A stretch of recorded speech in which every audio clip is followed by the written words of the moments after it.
Jake Paul's big UFC pitch backfires, and Dana White isn't having it. Jake Paul just learned the hard way that not every grand idea gets a standing ovation, especially when UFC boss Dana White is involved, the internet's favorite disruptor-turned-boxer. Recently tried to play matchmaker for what could have been one of combat sport's biggest fights, a long-awaited clash between Jon Jones and Francis Ngannou. But before Paul could even finish hyping up his vision, White shut it down. Hard. This whole drama started when Eric Nixick, Ngannou's longtime coach, casually mentioned that the former UFC heavyweight champ might not be totally closed off to a UFC return. Even though Ngannou walked away in 2022 and now fights under the PFL banner, Nixick made it clear it was never personal, just business. Cue Jake Paul, who, never one to miss a viral moment, jumped on X, formerly Twitter, with a bold pitch. Comparing it to the massive Mayweather-McGregor crossover, he wrote, "No different than Mayweather-McGregor. Two promotions coming together to put on a global event for the fans." Translation? Paul, who also happens to be a PFL co-owner, was pushing for a UFC PFL super fight. And not just any fight, a winner-takes-all spectacle with insane paydays. He even threw out a number, $20 million each for Jones and Ngannou. Dana White's instant rejection. But here's the thing about big dreams. Sometimes they crash into reality, and in this case, reality's name is Dana White. The UFC. President didn't just say no. He made it crystal clear that this ship had sailed. Permanently. "I'm not interested in that," White said bluntly when asked about the matchup. "We tried to make that fight, they didn't want to do it. It's done. Ngannou doesn't fight here anymore, I'm not interested. Ouch. For anyone keeping score, this isn't just about a fight that didn't happen. It's a reminder of the cold, hard truth in combat sports. Promotional politics matter. The UFC doesn't play nice with rivals, especially not upstarts like the PFL. And White's response? A masterclass in shutting things down without breaking a sweat. Jake Paul's hustle versus fan backlash. Of course, Paul being Paul, he didn't back down. He doubled down, insisting that a UFC PFL collaboration would be a goldmine. "Let's make it happen," he urged, dangling those $20 million paychecks like bait. But here's the problem. Not everyone's buying what he's selling. Over on Reddit's RUFC, fans were quick to call out what they saw as another one of Paul's publicity stunts. One user put it perfectly. Pissing off Dana White and embarrassing the UFC brand is probably Jake Paul's only redeeming feature. Ouch. Again. The bigger picture. At the end of the day, this whole saga is a classic case of clashing worlds. On the one side, you've got Jake Paul, the social media maestro who thrives on shaking up traditional sports. On the other, there's Dana White, the old-school promoter who built the UFC into a billion-dollar empire by never ceding ground. And while Paul's vision of a cross-promotional mega fight isn't crazy, hey, Mayweather-McGregor proved it. Could work.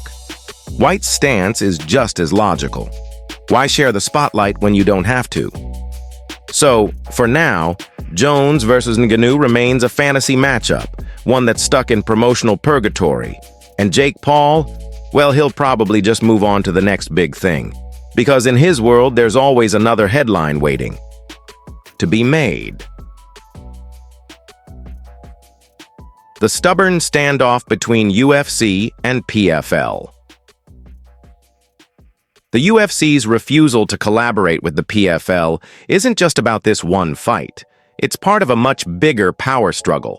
The UFC has spent decades building its brand as the undisputed leader in MMA, and Dana White has made it clear time and again that he has no interest in legitimizing competitors by working with them. The PFL, on the other hand, has been aggressively expanding, signing big names like Francis Ngannou and positioning itself as a fresh alternative. By shutting down Jake Paul's proposal so decisively, White sent a message. The UFC doesn't need partners, especially not upstart leagues trying to piggyback on its success. What Francis Ngannou stands to lose or gain? For Francis Ngannou, this situation is a double-edged sword. On one hand, a fight against Jon Jones, especially with a $20 million payday, would be the biggest moment of his career. But on the other, aligning too closely with Jake Paul's vision risks burning bridges with the UFC permanently. Ngannou has always maintained that his exit from the UFC was purely business, and his coach's recent comments suggest he's open to a return. If he pushes too hard for a cross-promotional fight, he might lose any chance of ever stepping back into the octagon. It's a high-stakes gamble, and right now, it looks like the UFC holds all the cards. Jake Paul's role in all of this, genius or gadfly? Jake Paul's involvement adds another layer of intrigue. Love him or hate him, he understands how to generate buzz. By inserting himself into the Jones-Ngannou conversation, he guaranteed headlines, even if the outcome was a foregone conclusion. But is this just another stunt, or does Paul genuinely believe he can reshape MMA's power structure? His track record suggests he's serious about combat sports, but his methods often rub traditionalists the wrong way. Whether he's a visionary or just a provocateur, one thing's certain: he's not going away anytime soon. Could there still be a path forward? As unlikely as it seems right now, there's always a chance things could change, if the money is right. Dana White has reversed course before when the numbers made sense. See McGregor versus Mayweather.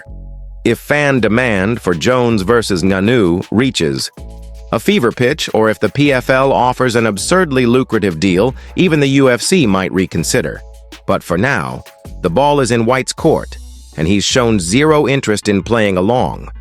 Unless Ngannou's team or Paul can come up with an offer that's simply too good to refuse, this fight will stay in the realm of what if. The Eon. Bottom line, ego, business, and the future of MMA. At its core, this saga is a clash of egos and business strategies. The UFC's dominance gives it the luxury of saying no, while the PFL and Jake Paul need high-profile moments to keep growing.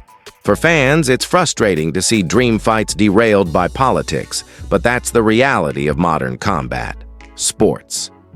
Whether this stalemate ever breaks may come down to one thing: who blinks first? Until then, the only winners in this game are the promoters and the social media algorithms feasting on the drama.